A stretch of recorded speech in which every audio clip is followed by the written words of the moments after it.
Hi, hello. Hello? Is this Ian? Yeah. Hey, Ian, this is Tommy Bryson. The call is going to be recorded and potentially uploaded to the channel. How can I help you? Oh, hi.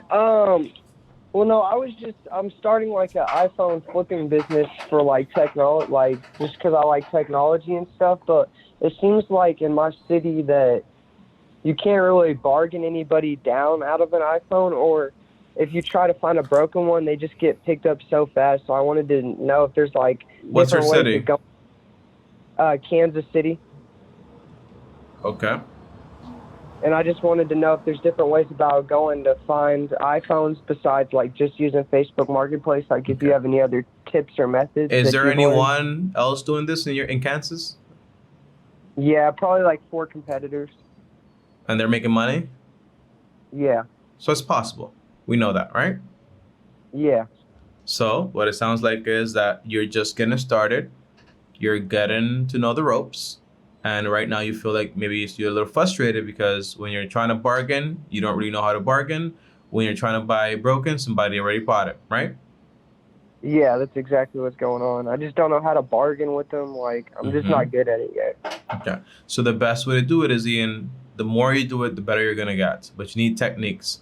The book that taught me about negotiation was basically Never Split the Difference by Chris Voss. However, if you don't want to read an entire book, you can basically just go on YouTube and then find it about negotiation techniques. Or you can read another book. It's called Influence. It's a great book on negotiation also, and also sales overall. What you're doing is it's not just negotiation, but you're learning about sales. And the best approach that I've noticed is that when somebody has something listed for X amount and you want to buy it for X amount, you're like, hey, what is the price for this item? Is it negotiable? If they're saying no, it's not negotiable, you can make them, for example, an offer. And you say, hey, you give them all the incentives to say yes to you. So you say, hey, I offer cash. I meet up with you in less than 30 minutes or an hour, whatever it is, and you are there, right? You make it super easy for this person to try to sell the phone to you. But you're not trying to Okay. turn no's into yes. You're trying to find prospects that are willing to sell. So if you have someone that's saying like, no, I'm not going to negotiate, go screw yourself, then you're like, okay, here's my offer. If you do change your mind, I'm right here. Does that make sense? Yeah, actually, because usually when they're like, "No, I don't negotiate," I just don't say anything after that. So that's a No, good point. you gotta ask. I read this book recently. It's called Rejection Proof, and the author always says, whenever you hear a no, you ask why. Why? Why are you not willing to negotiate? Oh, maybe because the price is this or the price is that. And you say, hey, look, this phone goes for this much on the market. I'm offering you this much because I am a reseller and I do need to make money. So if you're interested, I can offer you this much. And by the way, whenever you're, for example, if I'm going to buy a phone from you, let's just say an iPhone 12, and let's just say for simplicity, the market value is $500, and you have it listed for 600 because you bought it for 700, right? Well, the Yeah, idea is I know for a fact I can't buy this phone for $500, so I'm gonna sell it for $500. So I say, hey, I see you got this phone here for $600, but is it negotiable? I say, yeah, it's negotiable, but I'm not really willing to go that far low. And you say, well, I can offer you 450. That's really about the current market value for it if you're trying to basically sell it, right? And you show them the evidence, like here's some pictures, by the way. This is what it sells for. Well, I don't know. I've been getting some offers here and there. Well, if those offers fall through, I can basically just know I can pay cash today. I can meet up with you today. Does that make sense?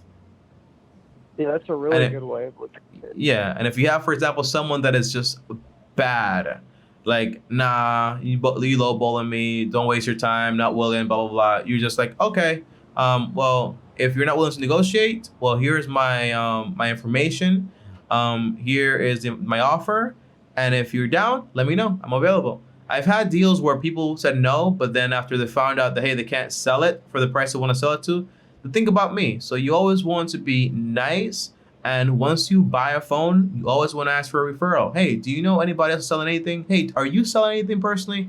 Because you don't want to just limit yourself to phones, but something they sell on the phone, they might be selling something else. So just ask around and ask them like, hey, are you selling to upgrade? If it's an upgrade reason, a lot of times it means that maybe the phone is in good condition. But you always want to get everything checked out. You always want to meet in public areas. You never want to take somebody's word. You want to trust, but you want to verify. Does that make sense? Yeah. So that means, for example, if we are, have you bought any phones yet? Yeah, I've gotten 2 so far, but it's just been through people I've known, because Okay. like they just said they had them laying around, they were broken, so I got them, fixed them. Like it just seems like when I don't go to people that I personally know, it's just a lot harder.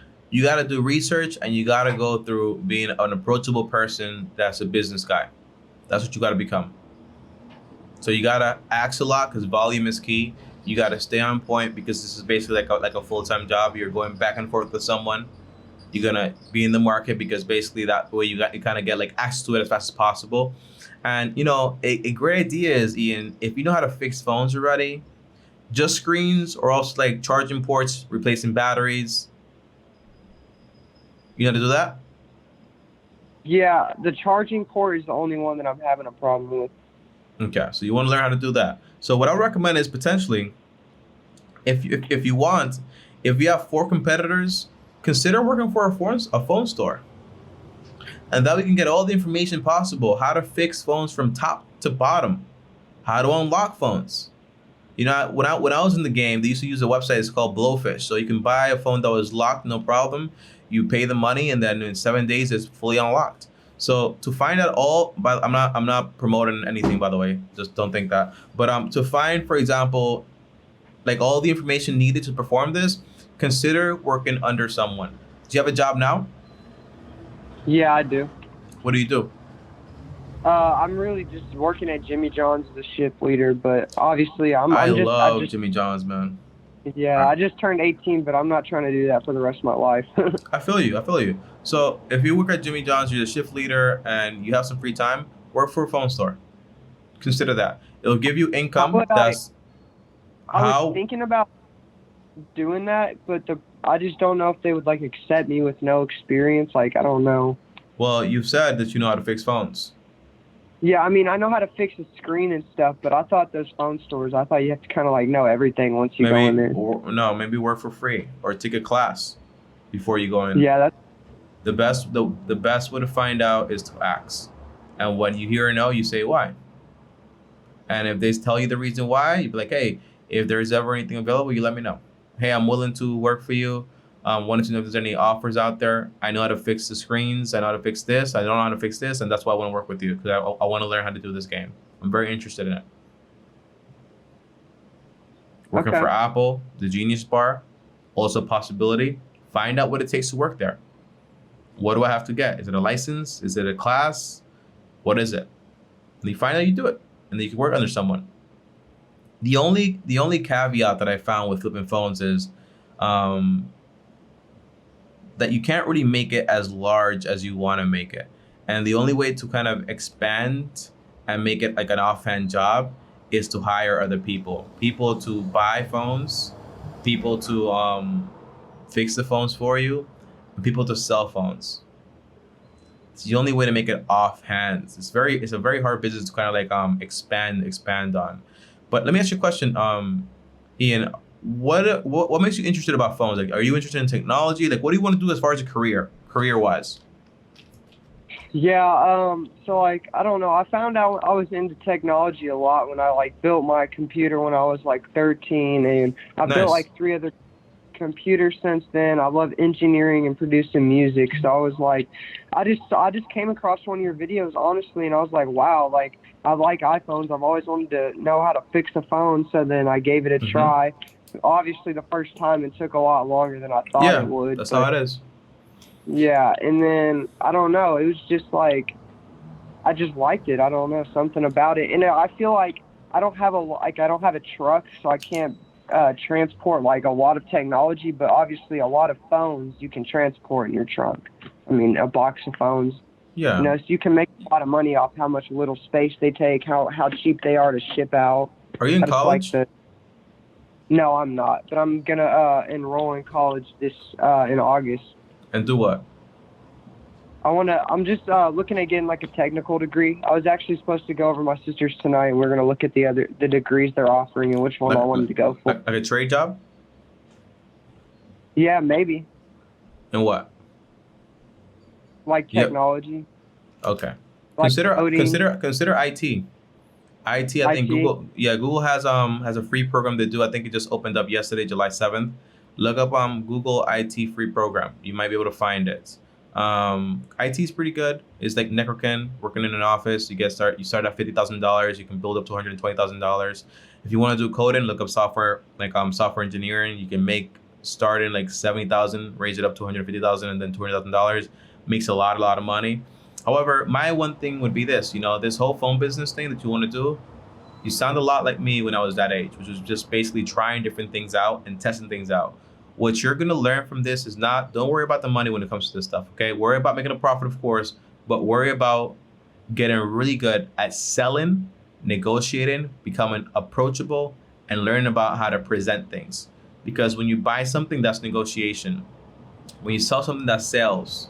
When you're trying to sell something, it's presentation, because if you buy the box on eBay for $5, you put some headphones in there, potentially can sell for like 10-20% more just because of presentation. So focus on owning those skills right there, because those are the very important things. If you build a business off of it, then you want to put some stores around where you actually live. It could be like a career. However, if you're thinking about going into software management, you can do that as a hobby, what you're doing with the whole phone thing, building those basic skills. But when you pick a career, I recommend you write down your top 10 careers, like what you actually want to do, where you want to work. So is that IT management, is it software engineer? And then you write down all of the information to those careers. For example, what are the pros and cons? What's the day-to-day? What's the salary? Is there any growth in that company? In my area, are people actually hiring for this stuff? Just like find out all the information. You should have around 1 to 2 pages worth. And then you cross down until you have 3 options left. And the 3 options you have left, you decide, hey, which one do I like the most? Which one do I think I'm going to be the best at? And which one's going to make me a good amount of money? Now, money is important, but if you like one a lot more than the other, but the other one pays more money, consider the one that makes a little less, but you actually enjoy it, because it's important that you enjoy what you do for the long-term sake. Does that make sense? Yeah, definitely. But spend like an hour or 2 hours on this, man, because if you're going to go into college in August, you need to get this figured out now. Yeah, you're right. If it's going to be a trade job, then that's fine. It's going to be 2 years, but just make sure, for example, you figure out exactly what you want to do. Don't just say I want to be a plumber. I make a lot of money. Great. It's like your career, it's your life, right? So pick something you like, you're good at, and it's going to make you money. It should be a balance. I would love to be an IT technician. Yeah, then awesome. Look everything up about it. Pros and cons, growth in the whole industry. How long does it take for me to actually become it, and how to do it for free. So if you want to do like IT technician, what does it take for me to do it? And then you slowly start to chip away. Like, okay, I have to do this, I have to do this, I have to do this, and then you get started. If it becomes, for example, like IT technician, then also, for example, shift manager over at Jimmy John's, and also phone flipping, I'll probably cancel out phone flipping and focus on my job to pay for school, and also school to graduate. By the way, when you go to college or when you go to get licensed, make sure you mingle a lot, you network a lot, and you practice a lot, okay? Don't just attend and get A's, does not matter. When you graduate, you need to get an employer. And getting an employer is going to be a lot of references and so on. Like, oh, I know this guy that does this, so he got me this job into this company. It's gonna increase your chances, okay? Okay. Does this help? Yeah, this has a lot, actually. All right. You have any more questions, Ian? No, I think you answered everything for me. All right. Awesome, Ian. So, Ian, go ahead. Could you just give me the name of the books that you told me about, the sales books that you read? Okay, so the first one is called Influence. The second one is called Never Split the Difference. And then if you want, Never Split the Difference by Chris Voss. It's like a yellow-red book with white. And all right. Then the third one, if you're going to be doing school or trade school or whatever, read a book. It's by Anthony O'Neill. It's called Debt-Free Degree. It'll tell you exactly how to go to school and graduate 100% debt-free. The overall concept is you apply for a lot of scholarship, at least 200 scholarships, and you do community college first. We're going to do that. and you also have a job to help pay for the difference. Does that make sense? Yeah. That's the overall concept there. But I'm happy for you, man. It's just the first step. You're 18 years old. You're getting curious, and that's awesome. Keep the curiosity up. Once you pick something, you stick to it, and make sure you actually like it. Okay? All right. Thank All you. right. Just so you know, Ian, these calls are like a one-time thing. They're not a one-time thing. So if you want to call back after you decide certain things, you have questions, feel free to schedule a call. And welcome to the long-term team, okay? All right. Thank you. All right. Peace out, Ian. Bye. Bye-bye. All right, guys. So that right there was Ian. 18 years old, just getting started, and is just curious. When you're curious, what do? You got to go out there. You got to try things. When you hear no, your first intuition is like, okay, no, bye. All right, I'm done. No. Ask why. When you're not getting success, don't think you're stupid or anything, or people are better than you. Ask, what do they know that I don't know? This is that simple, right? So it's all about just going out there and getting the information you need. So think about Ian is considering IT management. What a great career, It's a lot of great careers out there. And if you can find a balance between I like it, I'm good at it, makes me money, it's perfect. It is perfect. It's not all about building businesses or being an entrepreneur. That stuff is great. Right now it is, right? Everyone talks about it, but it doesn't always mean that it's what's best for you. Okay? I'll see you guys tomorrow. Thanks for watching. If you want to join me on my next call, feel free to do so. These calls are free from Monday to Friday, 12 p.m. Eastern to 5 p.m. Eastern. That's New York time, by the way. I have a link down below. Click that link and schedule a call today. As always, like, subscribe, hit the bell so you get notified. On top of that, also my Instagram is right here at Tommy Bryson. If you want more videos like this, here's the video right here, and click my face right here. And as always, peace.